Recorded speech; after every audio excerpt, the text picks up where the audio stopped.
Assalamu alaikum. Welcome to my channel Hasina's Blogs and welcome to a brand new video. আজকে চলে যাচ্ছি ধানমন্ডিতে আমান্তা আর আমি মিলে, কারণ আমি ঈদের জামাটা পরিনি, আজকে ঈদের জামাটা পরলাম। ঈদের জামাটা পরে চলে যাচ্ছি আমরা দুইজনে বাফেটে। তো ধানমন্ডি সাত মসজিদ রোডে যেখানে সব বাফেট অবস্থিত, সেখানেই ঢাকা মেরিটেজ ঢাকা যে বাফেটটা আছে সেখানে যাব ডিসাইড করলাম আর চলে গেলাম সেখানে। তো আমি রোজা ছিলাম, তো এই কারণে একটু আগে আগে যাওয়াতে আমাদেরকে সেখানে বসতে বলা হলো। তো খুবই সুন্দর ইন্টেরিয়র করে সাজানো হয়েছে বাফেটটা। এই বাফেটটা ইউটিউবে সার্চ দিলে অনেক পাওয়া যায়, তাই বাফেটের কথা আর বললাম না। কি খেলাম বা কিভাবে খেলাম এটা তো একটু আগে আগে আজানের একটু আগে আমাদেরকে সার্ভ করা হলো দুটো থাই স্যুপ আর সাথে স্প্রিং রোল, তারপর অন্থন, বিটরুট জুস আর ঠান্ডা পানি। এটা আমার রোজা রাখার জন্য, ইফতার করার জন্য দেয়া হলো। তো তাদের এই ব্যবহারে আমি খুবই মুগ্ধ হলাম যে একটা রোজাদারকে তারা অনার করলো। তো আমরা খাওয়া দাওয়া শেষ করলাম, 7টা থেকে খাওয়া শুরু হবে। তো কিছুক্ষণ বসে থাকার পরে খাওয়া শুরু হলো। আমি প্রথমেই 4 আইটেমের সালাদ নিয়ে এলাম, মেক্সিকান সালাদ, তারপরে ক্যাশোনাট সালাদ, তারপর কলিস্লো, এরকম অনেক টাইপের সালাদ নিয়ে এলাম। সাথে নিয়ে এলাম অন্থন স্প্রিং রোল, যেটা আমার খুবই ফেভারিট, বিশেষ করে অন্থনটা। তো এখানে সব সালাদগুলো খাচ্ছিলাম, ভালোই লাগছিল। তো সালাদ খাওয়ার পরে দেখলাম পেটটা ভরে গেল, কারণ রোজা ছিলাম, এমনিতেও একটু শরীরটাও খারাপ লাগছিল। তো আমানটা আবার কি যেন আনতে চলে গেল। এভাবে আমরা খাওয়া দাওয়া আমাদের মেইন কোর্স খেলাম। এখানে অক্টোপাস, স্কুইড, মোমো, তারপর ক্র্যাব, তারপর চিকেন ছিল। তো এরকমভাবে আমরা কয়েকবারে খাবার কিছু কিছু করে খেলাম, একেবারে ভরপেট না খেয়ে। আর এই বিটরুট জুসটা এত ভালো হয়েছিল খেতে, আমি আর আলাদা করে কোনো স্প্রাইট কিছু নিলাম না। আর অক্টোপাসটাও আমানতা কেটে পিস পিস করে নিয়ে এসেছিল। অক্টোপাসটা খেতেও খুব ভালো লেগেছিল। তো যাই হোক, খাওয়া দাওয়া করতে করতে আমাদের কিভাবে সময় চলে গেল জানি না। অনেকক্ষণ পরে না গেলেও 8টা বাজে, 8:30 বাজে আমরা ওখান থেকে বেরিয়ে আসি।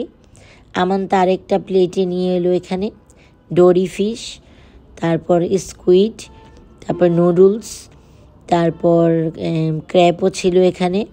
তো আমান্তা খাওয়ার জন্য এটা নিয়ে আসলো আর খুব জোর করে আমাকে ক্র্যাবটা খাওয়ালো আর ডোরি ফিশও আমাকে খাওয়ালো।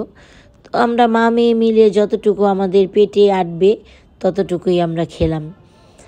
তো খাওয়া দাওয়া করে আস্তে আস্তে আমরা চিন্তা করলাম যে এখন একটু ডেজার্ট আইটেম খাওয়া যাক। তো ডেজার্ট আইটেমে আমরা কি নিলাম,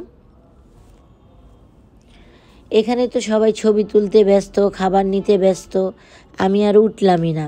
তো ডেজার্ট আইটেমে আমরা খেলাম এখানে চিজ কেক খেলাম, আর এখানে খেলাম চকলেট কেক, আর আমান্তা নিয়ে এলো ওয়াফেল খেলাম। সেই সাথে আমান্তা চকলেট কেক নিয়ে এলো, সেগুলো খেলাম। খাওয়া দাওয়া করে একটু হাঁটাহাঁটি করলাম। এখানে এই সি ফুড, এগুলি আপনি বললে সাথে সাথে গরম করে দেয়া হবে। সি ফুড কাউন্টার এটা। এই যে ডোরি ফিশগুলো ভাজা হচ্ছে, দেখতে পাচ্ছেন। তো খুবই ভালো, খারাপ না। বুফে বলতে যেগুলো আছে ধানমন্ডিতে বা আশেপাশে সবগুলি বুফেই ভালো। তো এক্সট্রা কোনো বুফের কোনো প্রশংসা করে লাভ নেই, কারণ এটা আমি এমন না যে আমি পেমেন্ট নিয়ে তাদের কোনো অ্যাডভার্টাইজমেন্ট করছি। জাস্ট আমরা কোথায় গেলাম, কি খেলাম, এটাই আপনাদের সাথে শেয়ার করলাম। যে রোজা ছিলাম, রোজা থাকা অবস্থায় একটু ঘুরে একটু খাওয়া দাওয়া করে আসলাম। তো এই যে আমি আবার ওয়াফেল নিলাম। তো ওয়াফেলের মধ্যে চকলেট সিরাপ দিয়ে আমান্তা নিয়ে এসেছে, সাথে 2 পিস ব্রাউনি আর 2 পিস পুডিং। তো মা মেয়ে আমরা খেলাম, খেয়ে তারপরে খেলাম মটকা চায়ের খুব প্রয়োজন ছিল, কারণ এমনিতে তো রোজা ইফতারি করার পরে শরীরটা একটু খারাপ লাগে। তো আমি একটু ছবি তুলে নিলাম, একটু ভিডিও করে নিলাম এই ফাঁকে। তো ভিডিও করে তারপরে মটকা চাটা খেলাম।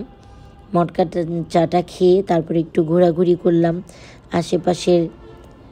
আশেপাশের জায়গাগুলো দেখলাম। তো তারপরে গেলাম ফুচকা কাউন্টারে। আমান্তা ফুচকা এনেও খেয়েছিল, আমি ভিডিও করতে পারিনি। তো এখানে দই ফুচকা ছিল, বিভিন্ন রকমের ফুচকা ছিল। তো এত কিছু খাওয়ার পরে আর ফুচকা খেতে মন চাইলো না। জায়গাটা খুবই সুন্দর করে সাজানো ছিল, চা কাউন্টার ছিল। তো এখানে তারপরে আবার আরেকটা প্লেস ছিল, সেখানে ছবি তোলার ফটোশ্যুটের জায়গা ছিল। তো এখানে আমি এত মনটা খারাপ লাগলো যে এই মহিলাটা সে বাচ্চাটাকে নিয়ে এত সময় কাটাচ্ছিল এখানে, যে অন্য কেউ ছবি তোলার কোনো স্কোপ পাচ্ছিল না। বলবো যে একটু সরে যান, তার সেই সেন্স অফ হিউমারটুকুও ছিল না। তো যাই হোক, মোটামুটি ঘুরে ফিরে আসলাম, এত ছবি তোলারই বাকি আছে। তো আজকে এ পর্যন্তই। ভালো থাকবেন, আল্লাহ হাফেজ।